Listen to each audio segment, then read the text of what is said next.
میری بیوی حاملہ ہے اور میں جانتا ہوں یہ بچہ میرا نہیں ہے، لیکن میں خاموش رہا۔ جب میری بیوی نے بچے کو جنم دے دیا تو یہ جاننے کے لیے کہ کس کا بچہ ہے میں نے بچے کا DNA کروایا، لیکن سر پر آسمان ٹوٹ پڑا اور مجھے بیوی سے نفرت ہونے لگی کہ وہ بچہ تو میرے گھر کا۔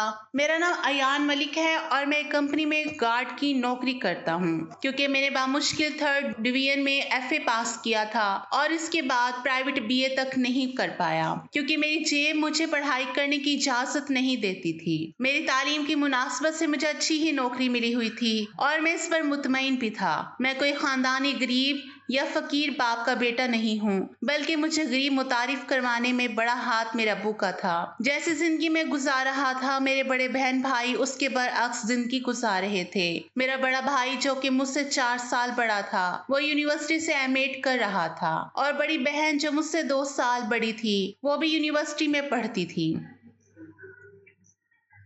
میرے دونوں بہن بھائیوں کے پاس بینک بیلنس تھا، آئی فون تھا، نئے اور مہنگے کپڑے تھے اور دونوں کے پاس الگ الگ سپورٹس کار تھی جن میں بیٹھ کر وہ غرور سے گردن اکڑائے پھرتے تھے، اور ایک میں تھا جس کے پاس پھر ٹیچر سی بائک تک نہیں تھی اور پیسے بچانے میں گھر سے کمپنی تک پیدل چل کر جایا کرتا تھا۔ ہمارا گھر بہت بڑا تھا، اتنا بڑا کہ اس میں 10-15 خاندانوں کی گنجائش تھی، لیکن وہاں میری گنجائش نہیں تھی۔ میں ہر آسائش گھر کے باہر سرونٹ کوارٹر میں رہتا تھا اور جاب سے واپس آنے کے بعد سینکڑوں کام ہوتے تھے جو فرحت آنٹی نے میرے لیے چھوڑ رکھے ہوتے تھے، اور پھر میں تھکا ہارا گھر کے کاموں میں جھک جایا کرتا تھا اور ان کاموں کے بدلے مجھے 2 وقت کی روٹی اور بڑے بھائی کے پرانے کپڑے ملا کرتے تھے اور میں چپ چاپ کام کے لیے جاتا تھا۔ میری تنخواہ 15,000 تھی اور میری کوشش ہوتی تھی کہ یہ 15,000 میں سے 13,000 میں ہر مہینے ہی بچا لیا کروں، کیونکہ میں ساری زندگی تو اپنے بہن بھائیوں اور فرحت آنٹی کی غلامی کرتے ہوئے نہیں گزار سکتا تھا۔ میرا بھی دل کرتا تھا کہ چھوٹا سا گھر ہو، لیکن میرا اپنا گھر ہو جہاں کوئی مجھے ملازم نہ کہے۔ میں ہر وقت اور اپنے اس خواب کے لیے میں پیسے جمع کر رہا تھا اور جمع کرتے کرتے بھی سالوں لگ جانے تھے۔ میرے سرونٹ کوارٹر کے سامنے جو کئی کنال پر پھیلی کوٹھی تھی اس میں میرا حصہ بھی تھا، لیکن اس حصے کو کوئی قبول کرنے اور مجھے دینے کو تیار نہیں تھا اور حصہ مانگنے پر جان سے جانے کا خطرہ بھی تھا۔ جب میں 20 سال کا ہوا تو میرے اندر کے نوجوان کو جوش آیا کہ گھر اور کاروبار ہر چیز میں میرا اتنا ہی حصہ ہے جتنا حمزہ بھائی اور عالیہ آپی کا ہے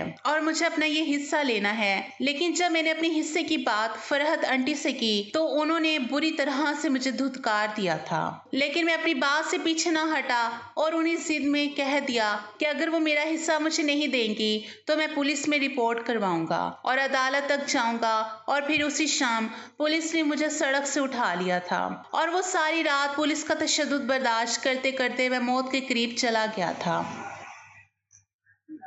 میرے جسم کے ہر حصے پر پولیس کے دیے ہوئے زخم اور نیل پڑ چکے تھے کیونکہ میں نے فرحت کو دھمکی دی تھی، اور وہ فرحت جو شہر کی جانی مانی بزنس مین اور سوشل ورکر تھی اور جس کی دی ہوئی بھیک پولیس والوں کی جیبیں بھرتی رہتی تھی، تو وہ کیسے اس کے پالتو کتے نہ بنتے اور کیسے اس کے اشارے پر مجھے بغیر کسی جرم کے اٹھا نہ لیتے۔ اگلے دن مجھے چھوڑ دیا گیا اور پولیس اسٹیشن سے نکلتے مجھ میں اتنی بھی ہمت باقی نہیں رہی تھی کہ میں ایک قدم بھی چل پاتا۔ فرحت آنٹی نے ایک احسان کیا تھا کہ اس دن علی بخش جو ہمارے پرانے ملازم تھے ان کو پولیس اسٹیشن بھیج دیا۔ میں تو پولیس اسٹیشن سے قدم باہر رکھتے ہی بے ہوش ہو گیا تھا، تو علی بخش مجھے اٹھا کر گھر لائے تھے اور ان کی بیوی نے میری مرہم پٹی کر دی تھی۔ میرا جوڑ درد سے ٹوٹ رہا تھا۔ اس دن شام کو فرحت آنٹی مغرور مسکراہٹ کے ساتھ میرے کوارٹر میں آئی تھی اور میری حالت دیکھ کر ہنسنے لگی اور کہنے لگی، لڑکے تو مجھے دھمکی دے رہا تھا اور وہ بھی اس پولیس اور عدالت کے جسے میں جیب میں لیے گھومتی ہوں، چند نوٹوں میں بک جانے والوں سے مجھے ڈرا رہے تھے، تو کہو اب کیسا محسوس ہو رہا ہے؟ دماغ سے جوانی کا زنگ آلودہ جوش اترا کہ نہیں؟ اب تمہیں سمجھ آ گئی ہوگی کہ تمہاری ٹکے کی بھی اوقات نہیں اور آئے ہو تم فرحت کی جائیداد سے حصہ مانگنے۔ آئندہ حصے کے بارے میں بات کرنے سے پہلے بھی 100 بار سوچو گے، بلکہ اب تو تم جائیداد میں حصے کے بارے میں سوچتے ہوئے بھی ڈرو گے۔ فرحت کہ ہاں ایک ملازم ہو اور میرا احسان مانو کہ تمہیں رہنے کو چھت دیتی ہے۔ آئندہ اوقات میں رہنا، ورنہ سر سے چھت اور جسم سے روح دونوں چھیننے میں مجھے 2 سیکنڈ بھی نہیں لگیں گے۔